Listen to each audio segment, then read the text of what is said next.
This is Flight Level Zero. It all starts here. I'm Joe Peebles, your host. Welcome to the show.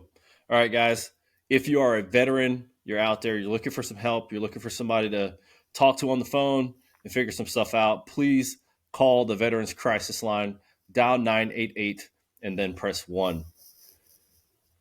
That's it for the intro today, guys. I don't have a lot of time, so we're just going to hop into this. I'm super excited about today's guest, and there's a couple things that I think about when I think about aviation as a whole. I think about pilots, I think about flight attendants, and I think about maintenance personnel.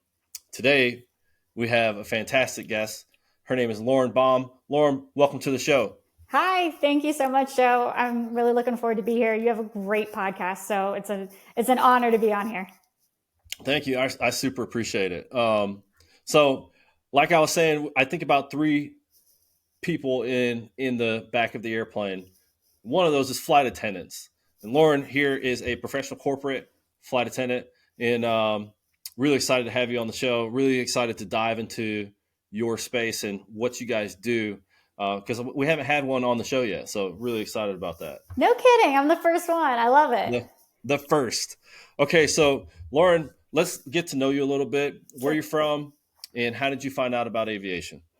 So I grew up in Northeast Ohio, right down the street from the Professional Football Hall of Fame. And I grew up, I was going to work in sports. My dad coached basketball, and growing up in Canton, it was sort of a no-brainer for me. And I love sports growing up. And so that for college, I went to Ohio State. And because of, my sports background, I figured, sport administration, that's what I'm going to do. And I don't know if you're familiar with Samantha Ponder, Sage Steele, or anybody like that, but my goal in life was to emulate them and be a sideline reporter. So while I was at Ohio State, I worked in the communications department in athletics, which was some of the best times of my life. It was amazing. I got to see a lot of really special things, such as, national championship games, Big Ten basketball tournaments, you name it, I was there.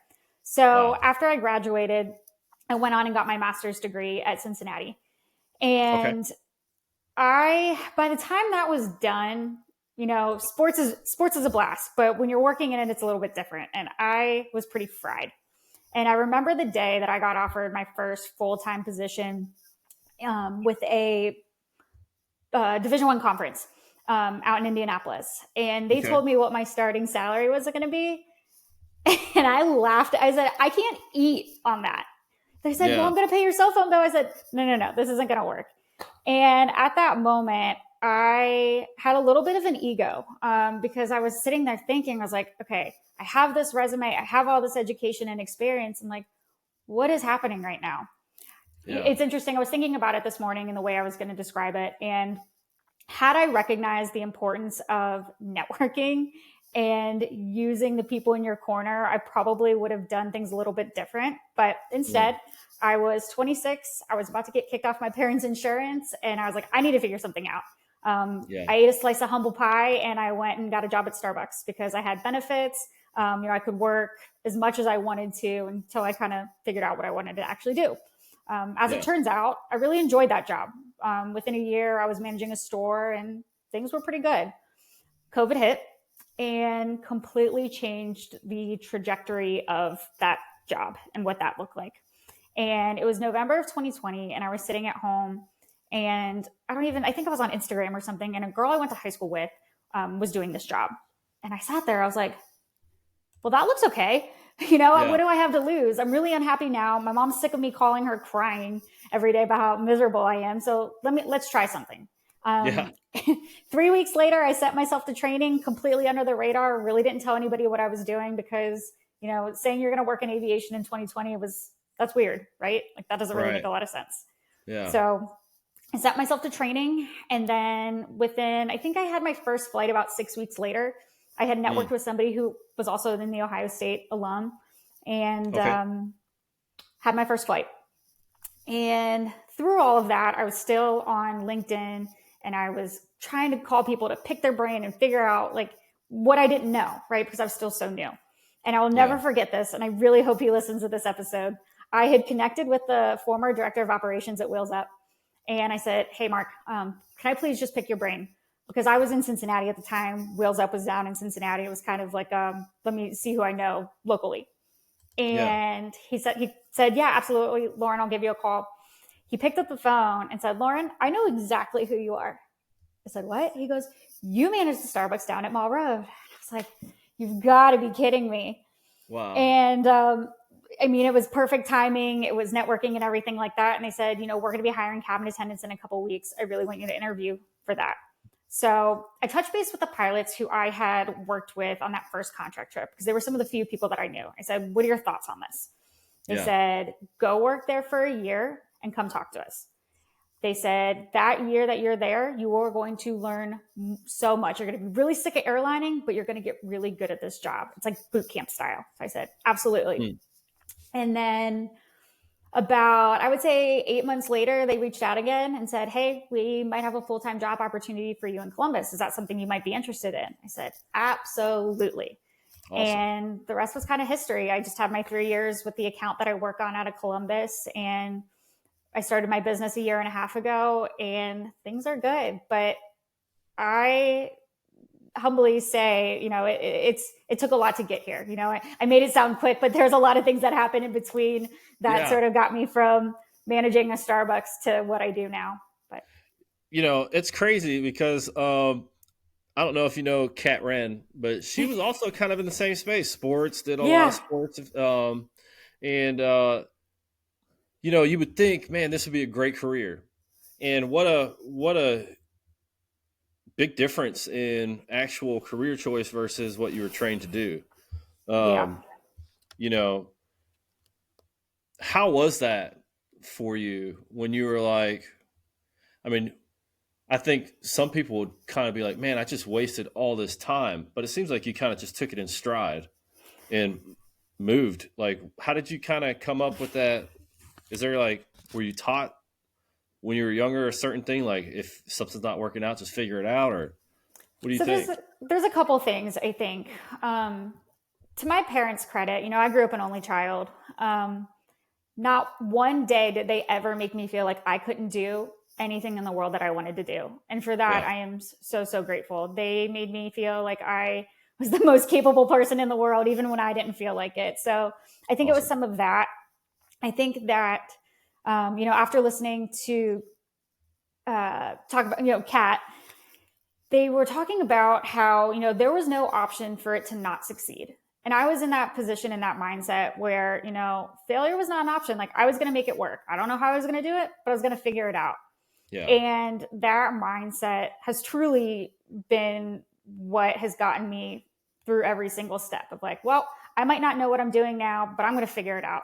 I mean, even little things of like, when I was building my own website, I remember sitting there wanting to throw my laptop through the window.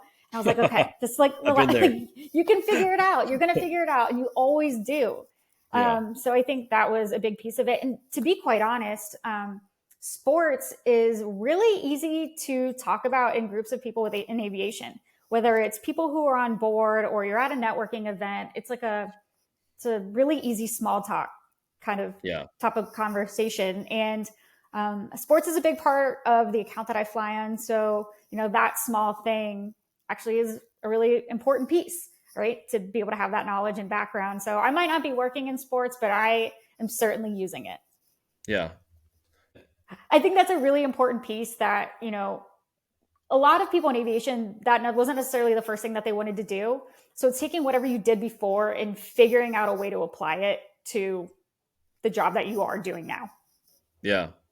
Yeah.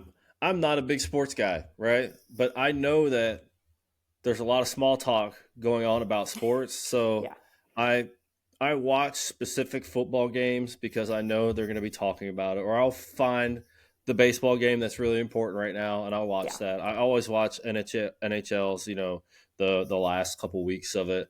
But I know that it's pretty important, and you're right. A lot of people, most people like sports. Let's just be honest, right? So the competition and the community that you find within that space. So being able to have that as something to talk about, especially if it's something that you basically lived and breathed, is pretty great. Yeah. Because I know it's a lot of work for me because I don't really watch sports. I Mhm. I stopped watching sports in Afghanistan because we didn't have TV for like Sure. 2.5 years. And when I got back, I just never got back into it.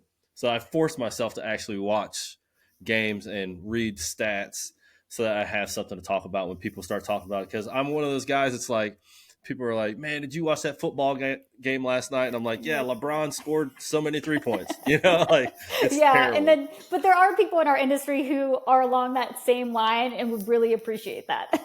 Yeah, yeah, for sure. Some people are gonna laugh. Some people are gonna be like, "Man, get out of here. You don't know what you're Exactly. talking about." Um, so I asked you a couple questions before we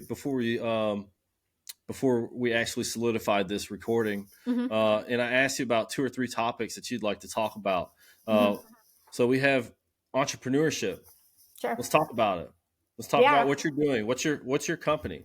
Yeah. So my business, Cabins in the Sky, has evolved tremendously since I started. What was really an idea of, creating online like PDF and like courses has Yeah, turned into one-on-one coaching with cabin attendants, whether it's interview preparation or, salary negotiation or, sort of just I have everybody from new people who are trying to get in this industry to people who've been doing this for 10, 15, 20 years and are kind of like in a rut, right? So yeah, that has also turned into working with flight departments who have maybe been looking to upgrade their guest experience, whether or not they have flight attendants or not. There are so okay, many pieces behind the scenes, stock room and amenities that you have on board and services that you provide that, having a cabin attendant's touch is helpful. for Um, sure. I also do hiring. So people reach out to me all the time looking for cabin attendants because through this coaching and mentoring that I've done, I've really built up my network of resumes that I have on hand and people that I really get to know during these one-on-ones because I think it's a little bit different than what getting to know people through interviews and things like that, right? Because when me, they let their guard down a little bit in a good way. Yeah, And that allows me to really help them because the more I get to know them, the better I can obviously um, fill that need. yeah, So that has also turned into doing some more consulting work. I've been extremely fortunate on the account that I work on to be able to have gone through new aircraft design and delivery processes. And that's something that I have just found absolutely fascinating. And, they've had me be involved in the process, right? From my perspective, because when you think about it, the cabin crew are the ones that are in the aircraft.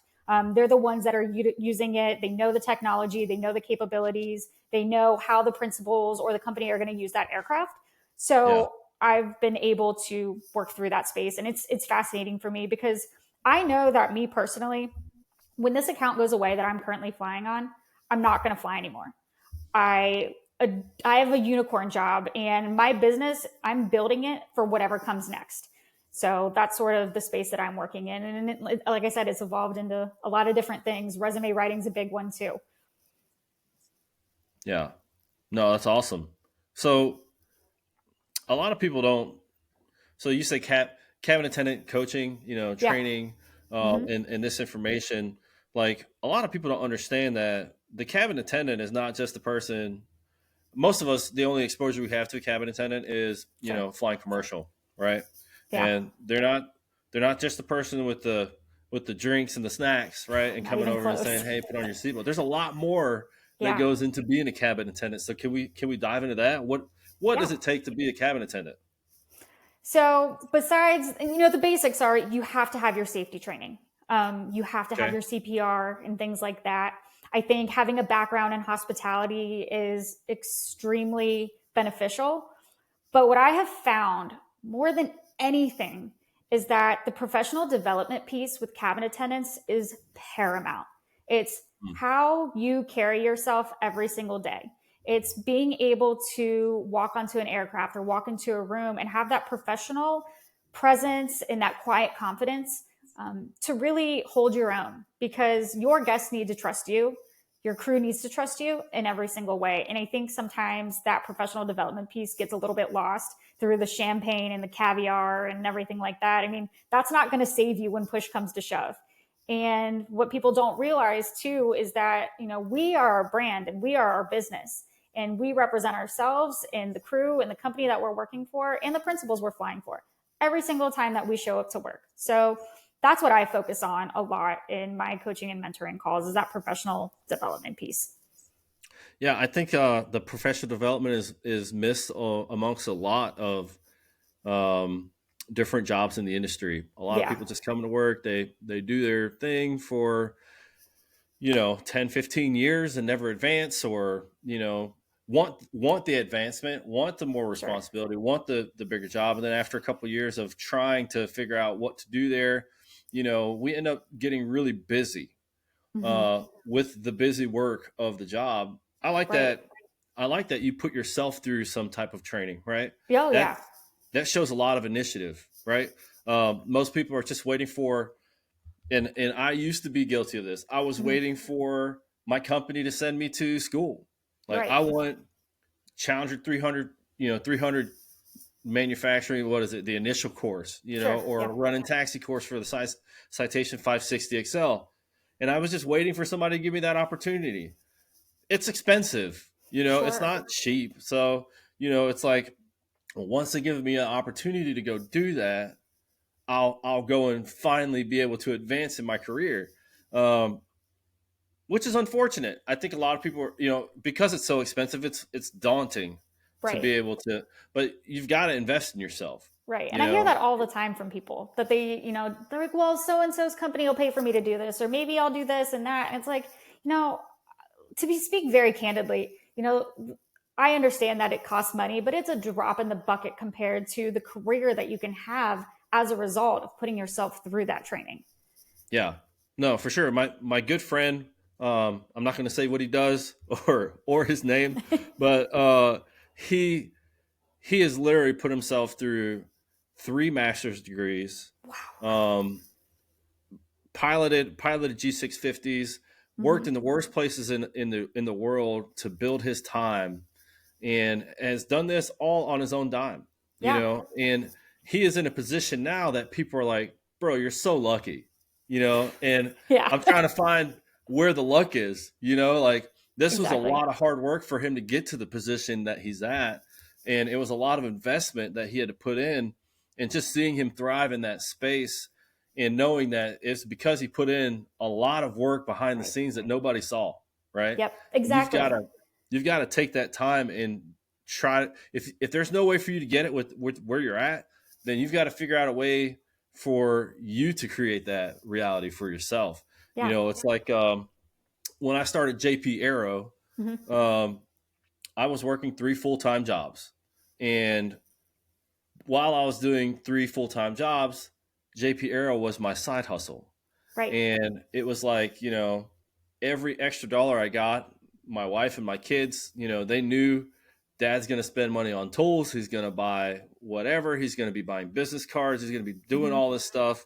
And that's just the way it was, right? I love the fact that at 26, you were like, I'm going to have to figure this out, Yeah, I felt behind. I felt so behind. You know what I mean? Yeah. With 2 degrees and, everybody. And I think it was one of those things too, where I had this, immature mindset that I was like, people are looking at me being like, why isn't Lauren doing this? Or Lauren should be doing this. She always said she was going to do that. And I was like, this is what I'm doing, but it was part of the bigger picture. Hindsight's 2020, and everything worked out exactly the way it was supposed to.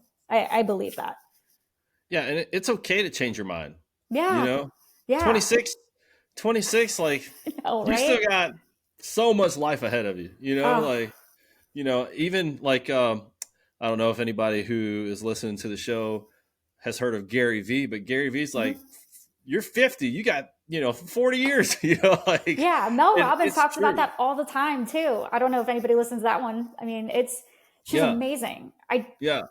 It's great to know that it's not always like you can change your mind at any point in your life and choose a new path. Yep. Maybe not hastily, right? Maybe have like a little bit of a little bit of an exit plan. Yeah, especially if you've got like a family, Sure. And they all depend on you to provide. Like maybe there needs to be some thought process, but it doesn't Sure. always have to be like, this is it. I don't know if this is going to be what I do for the rest of my life. You Yeah. know, in Yeah, fact, absolutely. I kind of hope that it isn't. You know, I would love to do a lot more and be a lot more experienced with and do other things with my life. And so the idea that you're just trapped in this one idea or like this is fate, you Hmm. know, it's really up to you to create that reality for yourself. Yeah, and Um, that's a conversation I have with flight attendants all the time. It's like the beautiful thing about our experience, and if you take advantage of what we do and learning every day that you're at work, you can wake up tomorrow and say, I don't want to be a cabin attendant. I might want to do this or I might want to do that. Because we are, we're in the airplanes, we are in the cabin, our hands are in so many different things. And if you look at it through the right lens, you're building skill sets and learning in a lot of different areas that, should you want to pivot or need to pivot, you can. And you're not sitting there like, I've been a flight attendant my whole life, or I've been doing this for so long. I had no backup plan and nothing to do next. yeah. So, Let's dive into this really quick. I sure. was at the NBAA 40 under 40 I lunch saw on that. last year. Um, I was there as a guest supporting one of my friends who got the 40 under 40. Shout out to Joe McDevitt, my guy. Congratulations, man. That's so Um, exciting. so it was. So for the lunch, they brought out these nice lunches. They had a couple of panel discussions, but something that was really intriguing to me was they brought out um, this lady who was a flight attendant on a Challenger 604 that crashed last year in Naples. It was all over the news. I don't remember the tail number, but they they crashed. The pilots died, but the cabin, sorry, the flight attendant saved the people in the back. Her name is Sydney Bosman. She's incredible. Freaking phenomenal, right? Yeah. And you can tell she's still really shook up about what's going on, but she stood up and talked for 15 to 20 minutes, did a keynote speech about the importance of safety, Right. the training for your flight attendants, and how it is like the biggest thing that you guys should be aware of as far as flight attendant. And it's the same thing that you said, Yeah, but she undoubtedly. had reverted back to her training and was talking about companies not wanting to train or something like that. Yeah. And so I would love to get your 2 cents on that. Like, if you're a flight attendant working somewhere and they're like, we don't care about your training, we don't care about your safety, like just get up there and do whatever. Do people even hire people like that? Like, is that something that I just want to know because I don't know. Yeah, so it's sort of a range, right? Of course there are going to be new cabin attendants out there who may not have flown yet, or maybe only have a couple flights under the belt, but they have been in a perfect world trained by FACS, Flight Safety, Da Vinci, or somewhere like that. Um, the training, I can't emphasize enough how important it is to go to the right training, and while you're there, not just be there, but be an active participant in it. Because the reason you have cabin attendants on board, the reason you go to your training is for that day you hope to never have. Unfortunately, or maybe fortunately, in Sydney's situation, like that day came and she was as prepared as she could have ever been. And I think that when situations like that happen, or you're in flight, or you're in a situation and that's an emergency, you figure out what you're made of in your CRM.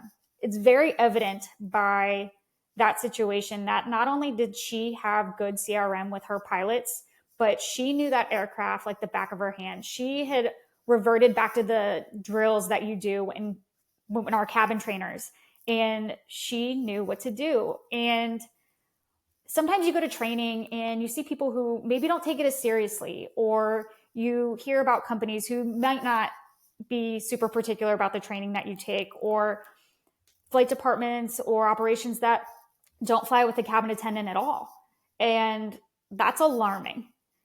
Yeah. On this particular account that I fly on, I was told before I started that they were not completely sold on a cabin attendant yet. They were going from a 280 to a 500, and the pilot said, you know what, we are not going to fly this aircraft without a cabin attendant. It's too long of a distance. It's too big of an aircraft. We're going to do it. So I said, okay. After 3 years, they won't go anywhere without me. And it's taken a long time to build that trust, but it's because they know that I have that training. It's because they send me every year, and I take it so seriously, because what's the point, right? If you don't have that, again, your canapes and your champagne and caviar won't save you in a situation like that. Yeah, for sure. I was just doing some reading here, and it says not all corporate flights travel with a flight attendant, but doing so can save lives. Both the FAA and EASA regulations state that a flight attendant is not required on a private aircraft with 19 seats or fewer. Yep. Commercial flight attendants have training in safety equipment, emergency procedures, aircraft specifics, fire training, first aid, but corporate flights are not required to undergo this extensive training. I know. Right. I know. It blows my mind. I hear of some companies that might not send their cabin attendants to training, or I'm just like, why? Yeah. I mean, you can't tell me that that's a money thing, right? Because then what value do you put on your clients and your guests? What value do you put on your crew? Because they need that training just as well as the guests need you to have it, right? Yeah. And I think if you're a flight attendant and you're going up on this airplane, you would want to know how to correctly prepare yourself for an emergency that you could possibly live through, right? Exactly. Because we're flying jets here, so it's like, we're up in the sky. You can't pull over at 50,000 feet to decide what you're going to do, or have a conversation with somebody and ask them, hey, what do I need to do here? That was the one thing about Bozeman's. I'm not sure if it's Bozeman or Bosman's, but Sydney's training, she accredited the way that she reacted directly back to her training, and she knew it. She knew what to do. She was afraid and nervous, but that's something about training, and that's something that we talk about in the military, is like you always revert back to your training. Yes. And so it's like when you're afraid and you're nervous, your body just reacts the way that you've been training to do it. Sure. Without that training, you're kind of lost. You have nothing to revert to. Right. And so if you're out there and you're a flight attendant and the company that you're working for is not sending you to training, it might be worth it to, I don't know if I should say this or not, but it might be worth it to find another company to work for, in all honesty. Or send yourself to training, and send yourself to training, for sure. I think it's incredibly important. I agree. And I don't know if the NBAA is going to be advocating for this. I'm sure they are, since she is one of their speakers. I'm sure they're 100% behind that idea. And in fact, I think that was part of the reason that she came to that lunch on to have that keynote speech, is because they're probably prepping up to start to make this a requirement, which would be phenomenal. I think that's going to change the industry. I agree. It's a non-negotiable for us. And I know that the company I work at, it's a non-negotiable for every cabin attendant that's hired, from my understanding. It just, to me, it feels like a no-brainer. But I know that's not, I guess, the case. I would have never thought that they weren't put through that training, or that there wasn't a requirement, because it just seems like the norm to me, or like common sense, that you would have that training. Yeah. And aircraft specific as well. It's one thing to go through your training and you do the cabin trainers and you open all the emergency exits, but it's another thing when you get on an aircraft that you might not have been on before. You need to go through with the pilots and make sure that the briefing card matches what's on the aircraft, that all of your emergency equipment is exactly where it's supposed to be, that it's in service, that it's working, and you also know how to use it. That was one thing, that's a takeaway that I found myself a couple years ago, really being happy. I got, like, the light bulb went off, right? Yeah. With certain trainers where it's like, oh, okay, that makes sense how to use, the AED. Oh, that makes sense. Like, in this situation, I would use, the bubbler versus this, and all the different things. And it's like, that's what is going to make you feel confident in what, when something happens, you're like, okay, I've done this before, in some capacity. It's little things like that. It's not just a water ditching. It's not just an unplanned emergency landing. It's everything in between there. Knowing how to use your, med-air kit, for example, knowing how to, recognize if somebody is going through a certain medical emergency, anaphylactic shock or a stroke or a heart attack, because when you, like you said, are 50,000 feet over the Atlantic Ocean, I mean, it's on you. Yeah. And you need to be very, very confident in what you're doing, because it's life or death. I'm really excited about this conversation because me too. A lot of people just think of the flight attendant as that customer service representative on the airplane. And that all comes, I think that's something with flight attendants too. They get really nervous when they're first starting. They're like, well, I don't know how to do this and I don't know how to do that. And I'm like, it comes. The confidence in that comes from doing. You'll figure it out. For sure. I love it. All right. So when you took your job on the Part 91 account, how did your sense of ownership change? Dramatically. We run a very tight ship, and I wouldn't want it any other way. When I took this job, I remember thinking, and I even think I had the conversation with one of my pilots at the time of like, do I belong here? Like, I haven't been doing this that long. This is a really big job. This is a big deal. And it was sort of like a, can I do this kind of thing? And there was one day, I think it was maybe 2 months into doing this job. Like I said, we run a tight ship. It's everything of like, we're looking for fingerprints everywhere. We don't cut corners. We do everything the right way every time. I humbly say that. And there was a day where I remember we had an empty leg at the end of the day. And I said, hey, do you mind if I change out of my uniform and, put something more casual on? And I hope he remembers this. He looked at me and said, yeah, I mean, you can do that if that's how you want to represent our flight department. And it wasn't in any kind of like a, no, you shouldn't do that. But I took it as a, think about how you want to represent the owner and the crew and yourself. Do you want to be walking through the FBO in leggings and gym shoes? Or do you want to be in your uniform looking the way that you are supposed to every single day?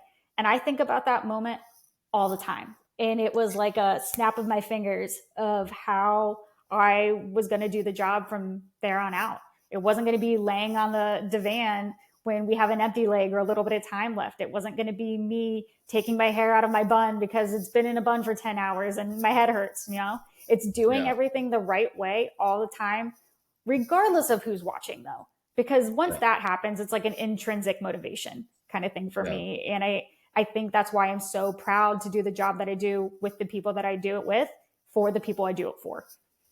Yeah. No, I think that's the basic definition of integrity, right? That's what my dad used to always tell me. Mine too. Character's what you do when nobody's watching. Exactly. That's it. Do it how, and there's another guy, a couple of my mentors, they say the way you do one thing is the way you do everything. Which was interesting to me because I do really good at work, but I'm pretty lazy at the house, or, I work out hard in the gym, but I don't really watch my diet well, and so it's like, okay, so if I can apply this in one space of my life, let me try to apply this to the rest of my life. Anyways, that was a little, I listened to a podcast episode yesterday by Mel Robbins, and I sent it to everybody because it was so good. And the topic was 3 questions to ask yourself to find what you're really made of.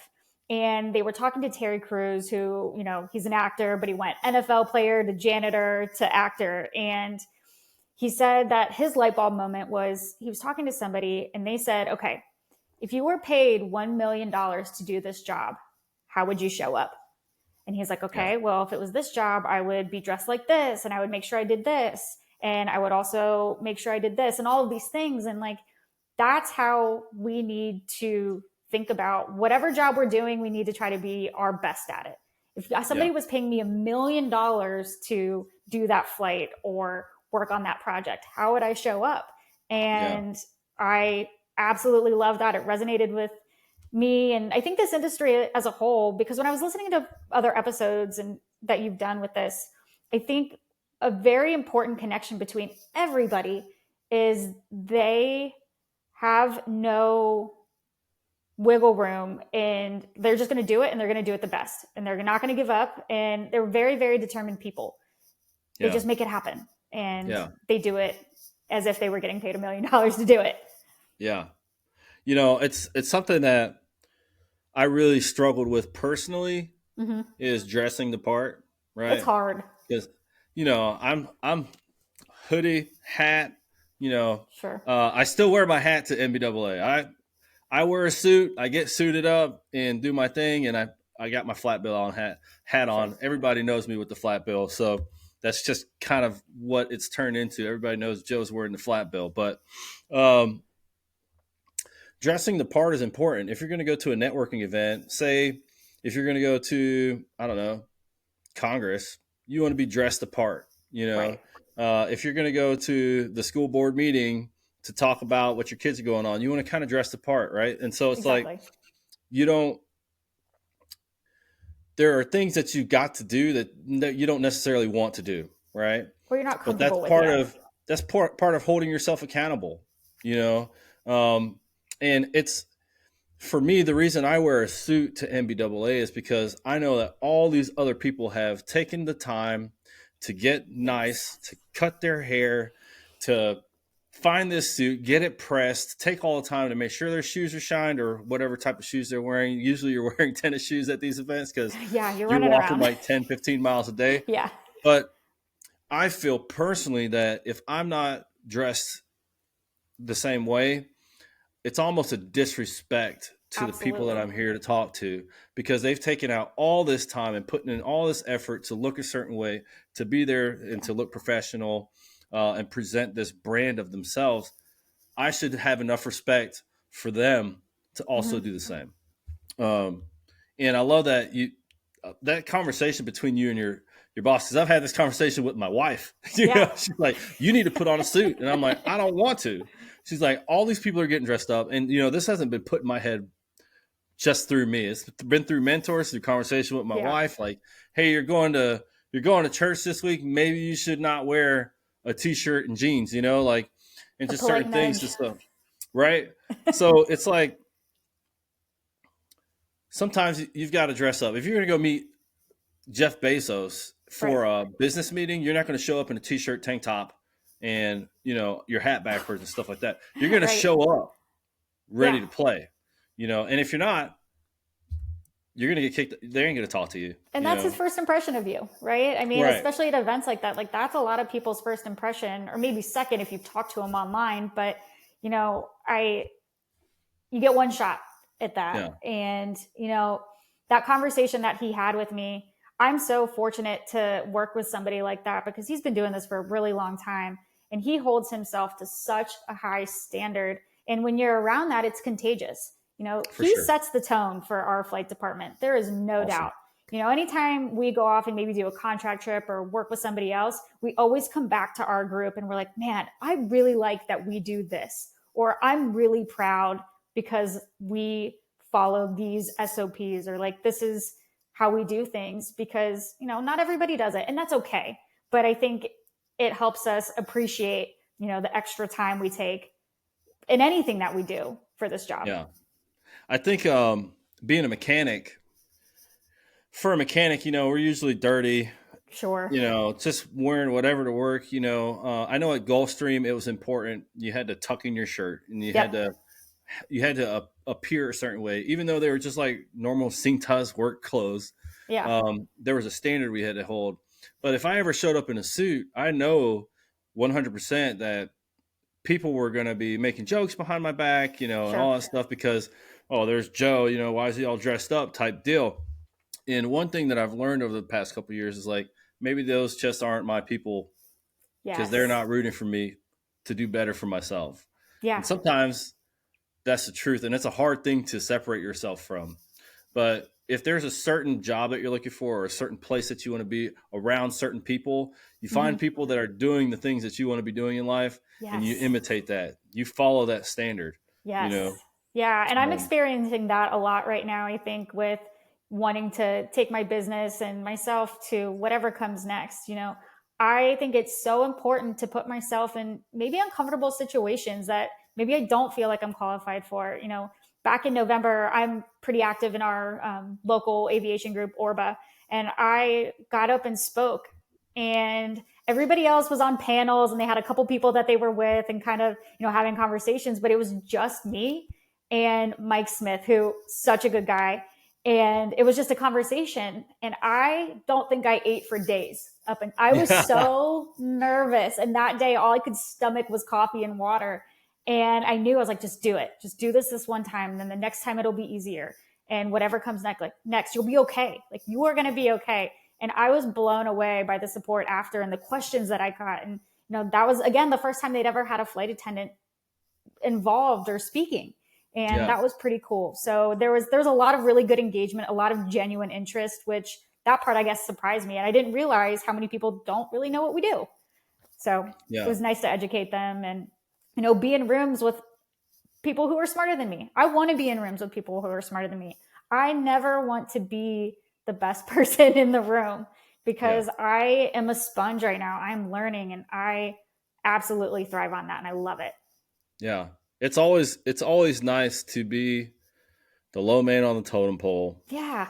Because there's just so much to learn from these guys, these people with experience, and they have so much knowledge. And it's like they drop knowledge and don't even realize what an epiphany I just had. It's like my mind was blown and you had no idea. Yeah. They're like, oh yeah, that's Tuesday, No, I love that. This is kind of where we were going to go to right after that. It was like putting yourself in uncomfortable situations. I spoke on a panel discussion in Vegas, and I wasn't nervous coming up to it. I was like, oh, it's just going to be a panel discussion. I run a podcast. Like, I'm always staring at the camera, blah, blah, blah, and I talk to people all the time. But 5 minutes before, man, I just all of a sudden freaked out. I was like, oh my God, I'm going to talk to these people.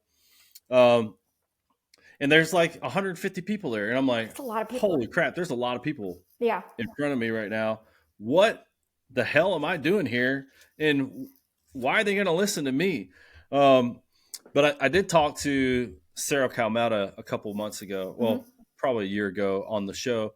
And one thing that she was saying was people just want you to succeed. They're there to listen. That's a real thing. They want you to have something to talk about. And even though it was a super uncomfortable situation, I was on 3 panels that week. And after that first one, I was even more terrified and even more terrified. You knew what to expect. Yeah, exactly. And so it's now I found that that is a normal feeling no matter what. I've spoken to a lot of speakers that speak to tons of people. One of my mentors is a world-renowned speaker, right? Yeah. He's like, yeah, you're going to get nervous. Just prepare, prepare for that. And that's just something that's going to happen. You're going to feel nervous. You're going to feel like you're going to throw up for a little bit. But that is a normal feeling. Now that I know it's normal, I get nervous, but I'm still there, ready to go. My biggest fear with that is talking myself into a corner and sort of talking in circles, because you have this build up and prepared of what you want to say. And then the conversation might go different. And you were so focused on it going this one way. So pivoting is hard. I remember it's I blacked out while I was talking, but I remember one moment where I stopped and I said, what was the question that you asked me? And I had to go all the way back. And for what it's worth, I think that was a very honest moment where I connected with some people and they're like, she's human. It's just part of it. Fortunately, it's a great group of people there. The thing is, it's you're not going to be perfect the first time. No. You're not going to be perfect probably the 10th time. You probably never actually be perfect at it. It's all about when you fail this time, learn where you failed and do better next time. I like that all the things that you've talked about today is failure is not an option. I'm gonna even when I felt unqualified, I put myself in that position. So let's talk about that. When you started your business, did you know anything about business? Yes and no. I mean, not really. I think I was talking to somebody who I definitely considered a mentor at our company, and it was when I first started, and he was talking about entrepreneurship, and he was like, listen, as a flight attendant, you have a very structured side of your brain where you're very standardized and routine and you want all the data and everything like that. But like entrepreneurship, it's so much creativity and just doing things. So trying to marry both of those is really hard, or to switch back and forth between the two. So when I first started, I mean, numbers are not my thing. I'm not an accountant or a math person. And that was something that I struggled with. I hired an accountant is what happened with that. Same. And, it was a lot of just trying stuff and like throwing stuff at the wall and seeing what stuck. What were people coming to me wanting to talk about? What were their pain points? And what I found is that because there's so many different mentors in the industry, everybody specializes in something, right? And you could speak to people in a different way, and something clicks with somebody the way it wouldn't with another person. And I started to really hone in on what my strengths were, and then kind of took that. And I started to see things as opportunities where maybe previously I wouldn't have, whether it was a conversation with somebody, or I had the chance to sit in on this meeting, or I had the ability to have this conversation with somebody, in whatever capacity. That was an opportunity for me to learn and kind of run with it. So I had to step back and kind of let go of all my control freakness, and just let myself be a lot more open, right? I'm a control freak. I can't help it. It's my type A-ness through and through. And that was something that I'm still learning as far as my business goes, and you learn how to talk to people, and you learn how to be patient. You learn how to problem solve like nobody's business, because nobody cares more about your business than you. Never will. So if you aren't invested and you don't care, why does anybody else? And you're the only one who can kind of make some stuff happen for you. Yeah. Entrepreneurship's hard. It is. It's the biggest lesson in personal development and resilience, and finding who you are as a person, and finding out how strong you are mentally, physically, everything. I mean, it is tough. If you want a really good lesson in life learning, start a business, because it's it's going to start out one way in your head, and then you're going to try it, and you're going to find out that doesn't really work out. Let me try and do this. 100 times. Yeah, hundreds and hundreds of times. And then you're going to be second guessing yourself. You're going to feel like you get punched in the face every day. It's just a part of it. It's just a part of growing. Then you start to grow a little bit of callus on your face, and the punches don't hurt so bad. You start to exactly. You're like, failure is just part of the process. Yeah, for sure. You talk about, this will be the last thing we talk about. You talk about complacency. The question was, what's one habit, strategy, or concept that has made a big impact on your growth, and how has that shaped your approach to life? So you have a couple answers here. I'll just let you choose one. Yeah. So I think complacency is huge. I think the day that we actually set up to do this podcast, you shared a video on your LinkedIn, and it was a gentleman talking about coaching, and he had an athlete that he was coaching to run. And it was about the process of, something about climbing mountains. And it was like, you don't learn to climb mountains by doing this. You learn how to climb mountains by climbing them, right? And you learn how to get better at your job by actually doing it and trying to do more. I think something that, and I'm guilty of this. This happened during my first year of flying. You think you know everything. You're like, okay, yeah, I got this. And you start to get really comfortable. And I see that all the time in people who have been doing this 3, 5, 10 years, and they come and they say, Lauren, I feel stuck, or I don't know what I want to do, or I'm unhappy in my job, and I don't know what comes next. And it all stems from complacency, right? Like, what are you doing to get better at your job? What are you doing to get better at your craft? Fortunately, in aviation, there are endless possibilities of ways to better yourself. And that's what I've just found to be a constant in people who are either unhappy or not feeling like they're good enough in the job that they're doing now. Yeah. You get complacent really easily. Oh, absolutely.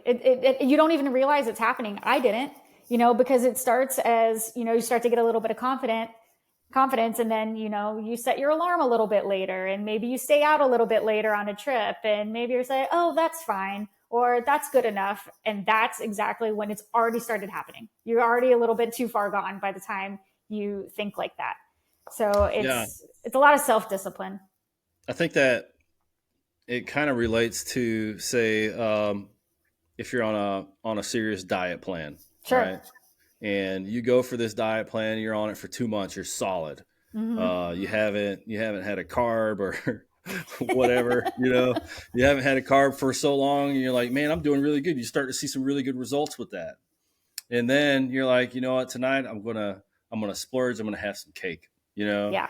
and then you have that cake, and then tomorrow you're like, well, I had the cake yesterday. I don't see any difference. I'm gonna have a little bread today, Yep. and Slippery you slope. start to get right. It's a slippery slope, and it starts out with a little bit of inconsistency, and you start to get complacent, and you feel like, man, I know this diet really well. I'm going to get right back on it, and it just starts to slip slowly, and you find yourself back to where you started, um, and you're wondering, well, where did I mess up?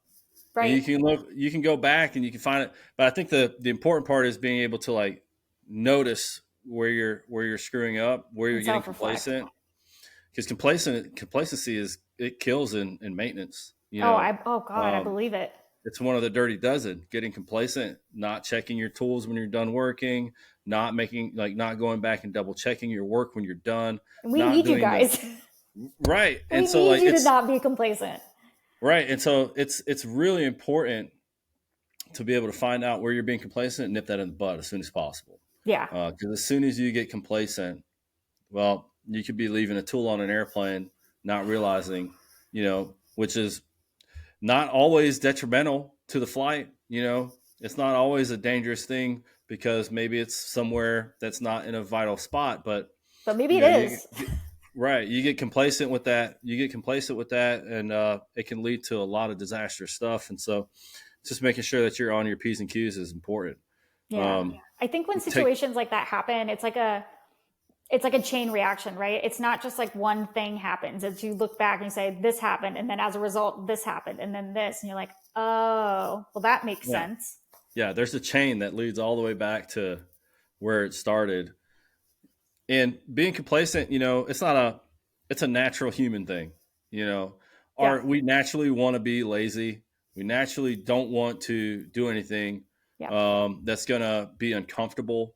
Yeah. But I've found personally in my personal growth is when I put myself in uncomfortable situations is where I grow the most, Yep. either in business or personally in the gym, Yeah. or with my family, in my spiritual side, with friendships. When I actually put myself in a super uncomfortable situation, Mm-hmm. um, and move away from that comfort of complacency, there is always a tremendous amount of growth, regardless of what situation I'm in. Yeah, Yeah, undoubtedly. And I think when you are able to do that in your personal life, it's a lot easier to translate into your professional and your work life. It's not so yeah, much the other way around, at least yeah, from what I've seen and how I've felt. You have to do the inner work on yourself first to be better at your job. And people notice it. People can feel it. And, just like in our flight department, you have one person who sort of spearheaded everything and it trickles down and it affects everybody around you in hopefully a good way. It's like the energy and the vibes, as the youths are saying. Well, I'm sure that when it first started out with that, all It right, we're was going to so hold ourselves annoying. to a high standard. There was probably a couple people who were like, I ain't doing that. Yeah, like, Like not everybody's going to agree with that, no. but when you have high standards, people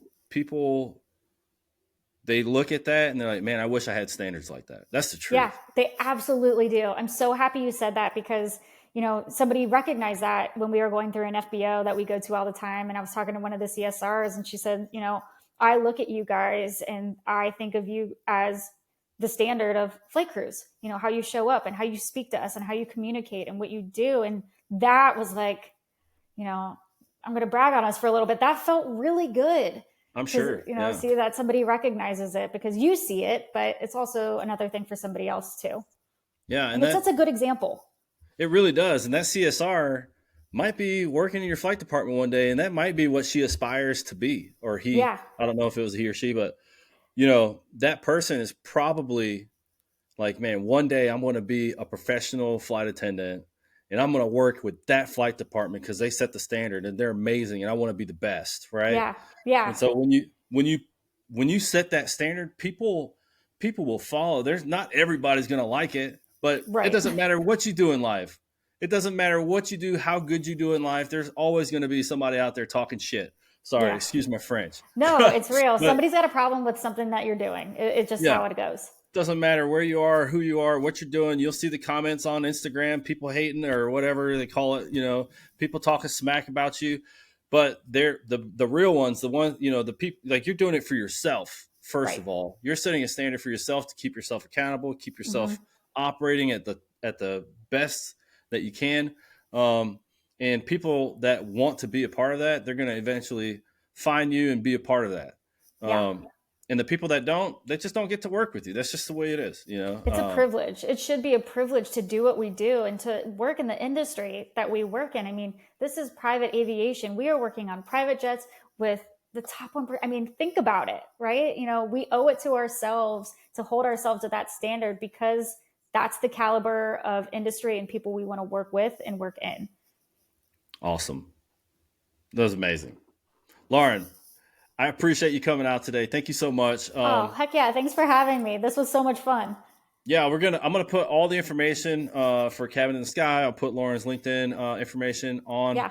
the show notes, guys. If you guys want to reach out to her, find some coaching for if you're looking to be a flight attendant and want to set a high standard in your life as far as that career, Lauren's the person to reach out to. Greatly appreciate your time today. Would love to hop on another call, Yeah. with you and have you Absolutely. back on in the next couple months. That'd be fantastic if you're up to it. I would love that. All right. Thanks, Awesome. Joe. Guys, this is Flight Level Zero. If you like the show, if you think it helped you out in any way, if you know somebody that maybe might benefit from this conversation, please share it. Please hit that like button, hit the subscribe button, hit that little notification bell. So every time that a new episode pops up, you get it first. It's coming out. And I appreciate everybody who's out there listening to the show. Thank you so much. This is Flight Level Zero. I'm Joe Peebles, your host, and we're out.